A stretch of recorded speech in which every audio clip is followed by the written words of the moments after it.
Bismillahirrahmanirrahim. Assalamualaikum warahmatullahi wabarakatuh. Alhamdulillah wassalatu wassalamu ala Rasulillah wa ala alihi wa ashabihi wa wala wa ba'd. Kebangkitan komunis, fakta atau ilusi? Hari ini pro kontra terkait masalah kebangkitan komunis begitu luar biasa, baik itu di kalangan rakyat sampai di kalangan pejabat. Masih ingatkah kita berita terkait masalah Bapak Jokowi ingin meminta maaf kepada PKI, dianggap sebagai korban keganasan Orde Baru? Masih ingatkah kita beberapa hal-hal yang membuat kita merasa bahwa memang PKI itu sedang bangkit? Kita lihat ada simbol-simbol PKI yang ditulis di mana-mana, ada artis yang memakai topi, lambang Palu dan Arit. Demikian juga ada anggota parlemen yang menulis sebuah buku yang berjudul Aku Bangga Menjadi Anak PKI masuk parlemen dan lain sebagainya. Nah, sekarang pertanyaannya, apakah itu ilusi, apakah itu hanya sekedar wacana, atau memang hari ini PKI itu bangkit?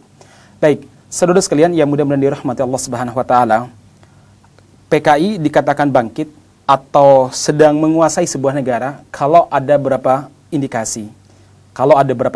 Indikasi pertama adalah apa? PKI biasanya, ataupun mau namanya PKI atau komunisme atau apapun namanya, atau mungkin bukan PKI tapi dalam baju lain, namun nilai-nilai yang dibawa adalah nilai-nilai komunisme. Yang pertama, mereka akan memarginalkan agama dari kehidupan bermasyarakat. Mereka akan memarginalkan, menyingkirkan agama dari kehidupan masyarakat. Ini yang pertama. Yang kedua, mereka akan menghancurkan keyakinan terhadap akhirat. Kemudian yang ketiga, mereka akan merusak akhlak generasi muda. Baik, poin pertama jamaah sekalian. Komunisme, dia akan memarginalkan agama, menyingkirkan agama, bahkan menghancurkannya dari kehidupan bermasyarakat. Karena agama, sebagaimana kata Karl Marx, adalah candu bagi masyarakat, kata mereka seperti itu. Maka agama perlu dihilangkan dari kehidupan bermasyarakat. Nah, apakah di negeri kita sudah ada begini? Kita lihat banyak sekali fenomena-fenomena yang mengindikasikan ke sana. Fenomena pertama, masih ingatkah kita, ada usulan untuk menghapus pelajaran agama dari kurikulum SMA ataupun SMP. Padahal jamaah sekalian, pelajaran agama ini pelajaran yang sebenarnya sangat-sangat apes ataupun sangat sial nasibnya. Kenapa? Pertama, cuma 2 jam dalam sepekan. Udah begitu diletakkan di jam terakhir atau jam-jam ngantuk. Sudah begitu biasanya yang mengajar adalah guru-guru sudah tua, suara yang tidak jelas. Jadi nggak begitu menarik, bukan guru-guru yang good looking.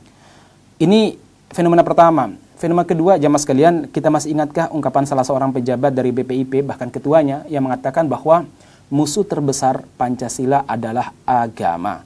Kita yakin bahwa ungkapan-ungkapan ini bukan sekedar ungkapan yang biasa, tapi sebagaimana pengakuannya di hadapan DPR MPR, pengakuannya bahwa mereka tidak pernah keluar dari jalur yang diperintahkan. Artinya, ungkapan-ungkapan mereka yang meresahkan umat Islam atau meresahkan umat beragama, itu adalah bagian daripada perintah, kalau seandainya kita pahami sebagaimana yang mereka klaim.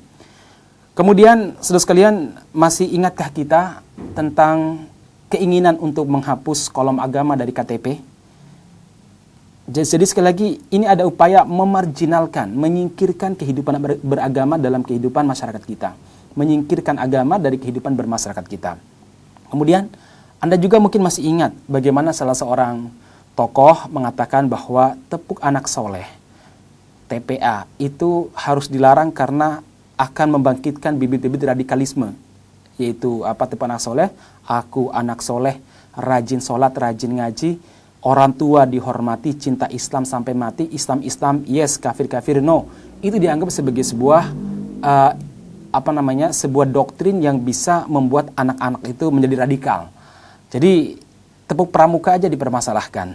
Nah, saudara sekalian, ini fenomena-fenomena daripada upaya memarginalkan agama dari kehidupan bermasyarakat. Menjadikan agama sebagai musuh terbesar bagi masyarakat. Kenapa? Karena memang kalangan ateis, terutama orang-orang komunis, ini bangkit karena ada trauma yang sangat dalam terhadap agama. Jadi pengalaman buruk mereka terhadap agama, terutama di Eropa sana, itu membuat mereka anti agama. Kemudian jemaah sekalian, indikasi yang kedua adalah mereka menghancurkan keyakinan terhadap akhirat.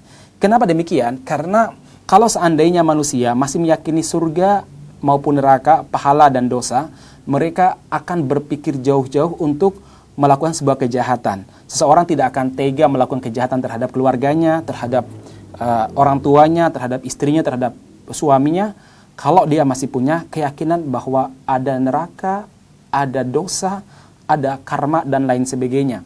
Nah, makanya masyarakat muslimin yang mudah-mudahan dirahmati Allah Subhanahu wa taala, komunisme tidak akan bisa melaksanakan berbagai macam kejahatannya. Sebagaimana terjadi pada tahun 1965, seorang anak membunuh bapaknya, seorang istri meracuni suaminya, kemudian seorang murid membunuh gurunya.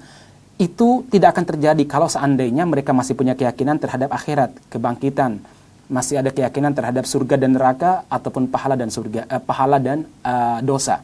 Makanya mereka menghancurkan keyakinan terhadap kehidupan akhirat. Oleh karena itu, kita pernah mendengar ungkapan seorang tokoh yang kita anggap sangat dekat dengan komunisme. Yaitu apa? Dia mengatakan bahwa kehidupan akhirat, hari kebangkitan, hari kiamat itu adalah ramalan masa depan. Itu ungkapan jelas-jelas disebutkan dan sempat ramai di negeri kita. Artinya ini nyata bahwa ada upaya untuk menghilangkan keyakinan terhadap akhirat. Dan yang terakhir jamaah sekalian, mereka akan merusak akhlak generasi muda. Kenapa?